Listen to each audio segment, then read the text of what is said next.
Действительно, вчера Совет национальной безопасности и обороны Украины утвердил стратегию деоккупации и реинтеграции Крыма. Об этом сообщил секретарь РНБО Алексей Данилов. Вот что он сказал. Це буде відкритий документ, всі зможуть з ним найближчим часом ознайомитись. Більш того, ми прийняли рішення на засіданні Ради нацбезпеки і оборони. Він буде мати офіційний переклад англійською мовою, що дуже важливо сьогодні в сучасних умовах. І всі наші партнери отримають цей документ найближчим часом англійською мовою. Цей документ буде відкритий. Министр иностранных дел Украины Дмитрий Кулеба назвал утверждение стратегии деоккупации Крыма на заседании РНБО историческим документом. Как говорится в его заявлении в Твиттер, одобрение этой стратегии является очевидным сигналом, что Украина прилагает собственные усилия для деоккупации полуострова. Ми затвердили стратегію деокупації Криму. Історичний документ, який був необхідний з 2014 року. Сигнал гранично ясний. Ми не просто закликаємо світ допомогти нам повернути Крим. Україна докладає власні цілеспрямовані і системні зусилля. 3 кити для повернення Криму. Затверджена сьогодні стратегія, консолідація. Ми працюємо над об'єднанням зусиль партнерів на Кримській платформі. Синергія. Відновлення міжнародного права і, як наслідок, відновлення повного суверенітету України над Кримом. С нами сейчас на прямой связи політичний експерт, магістр державної служби Валерій Клочок. Пане Валерію, вітаю вас, селям алейкум. Вітаю вас, селям алейкум. Пане Валерію, стало ли для вас неожиданностью решение РНБО принятия стратегии деоккупации полуострова? Ну, не те, що несподіванкою, але все-таки новиною, тому що треба віддати належне до, фактично вчорашнього часу. Ми не бачили якогось системного документу. Звісно, його поки ще не бачив я. Я не знаю, який там він формі буде, що в ньому прописано, але принаймні заява гучна і про те, що сьогодні будуть намагатися створити платформу в Україні, яка буде вирішувати питання, міжнародну платформу, саме деокупації Криму і реінтеграції в Україну, повернення, то це хороша ідея, як на мене. Інше питання, що буде за цією ідеєю, який буде зміст і хто буде долучений до цієї платформи. Ну, наскільки мені відомо, сьогодні заяву зробила Туреччина лише, що вона буде готова доєднатися. Я, звісно, розумію, що це і учасники нормандського формату, хоча, знову ж таки, доволі тут треба бути обережним в частині того, наскільки Німеччина і Франція швидко приєднаються до цього. Ну і, звісно, всі чекають на те, що відповість з цього приводу США, тому що не лише санкціями єдиними Сполучених Штатів Америки по відношенню до Росії та засудження анексії Криму, нам би хотілося бачити це питання. Тому ця ідея дійсно добра. Це дуже непогано, що ми фактично розпочинаємо такий міжнародний діалог в Україні з приводу того, яким саме чином повертати Крим Україні. І, власне, ми будемо бачити позицію країн світу, наскільки вони будуть готові фізично, я абсолютно говорю, фізично в офлайні бути присутніми 23 серпня, це дата, на яку анонсовано взагалі відкриття платформи, і там буде обговорення ці стратегії, тому що фактично проблемою Криму почали займатися відразу ще навесні 2014 року. Я пригадую одне із перших засідань у Верховній Раді, це був такий великий круглий стіл, де зібралися представники різних політичних партій, сил, які також і представники Меджлісу, які на той час були в Верховній Раді, багато громадські організації, які, власне, обговорювали проблему, яка була на той час, але проблема зрозуміла, анексія Криму, референдум у Криму.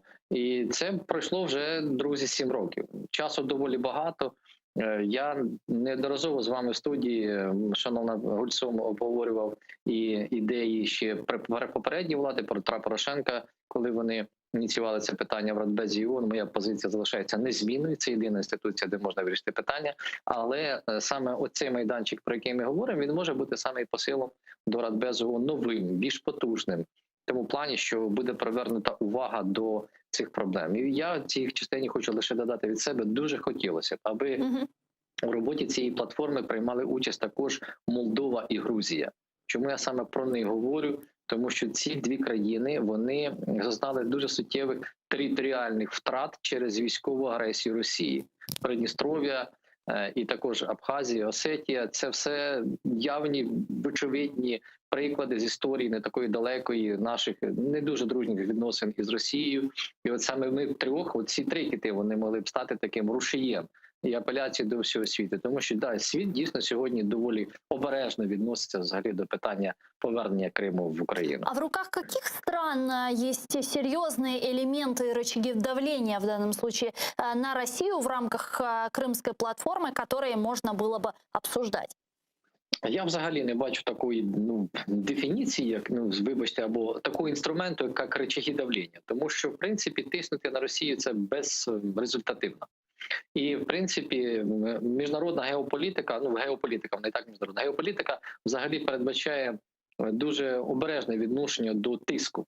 Ми можемо створювати умови, в яких буде незручно комусь проводити і далі свою агресивну політику і змушувати в такий спосіб дипломатичним шляхом йти на поступки.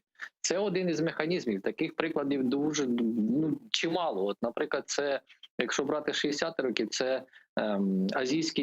азійське питання, Таїланд, Сінгапур, Корея, Філіппіни, Індонезія. Там доволі серйозні процеси відбувалися. Війна в В'єтнамі.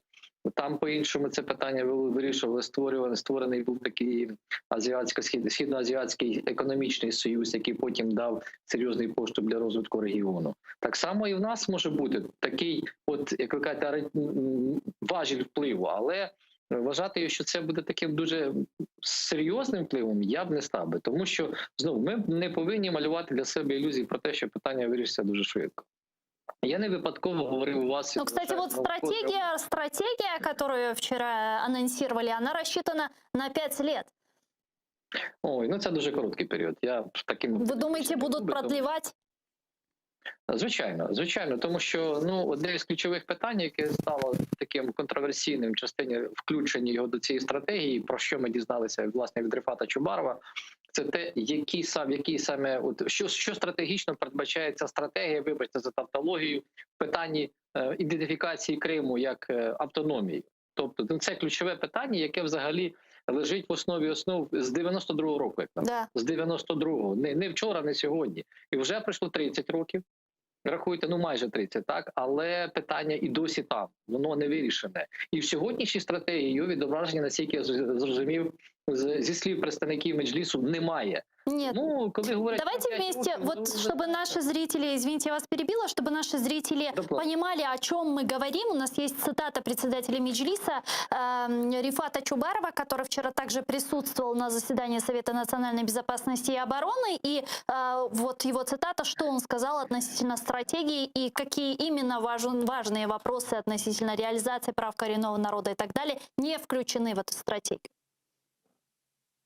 Прикро, що у прийнятій стратегії деокупації і реінтеграції окупованої території Автономної Республіки Крим та міста Севастополя наші міжнародні партнери поки що не знайдуть чіткої відповіді на питання про те, яким буде статус Криму після відновлення державного суверенітету України над Кримським півостровом. І наскільки цей статус дозволить забезпечити державні гарантії збереження і розвитку на своїй землі корінного кримсько-татарського народу.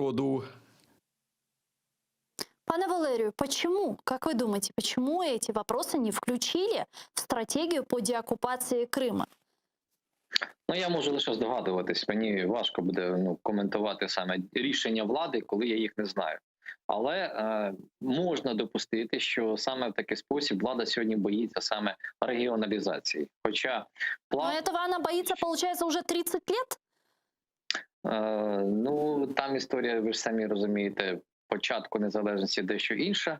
А от коли з 2014 року почався процес децентралізації вже після анексії Криму, то ми дуже часто підміняємо саме регіоналізацію, децентралізацію і хочемо видати одне за інше, я маю на увазі політикани швидше.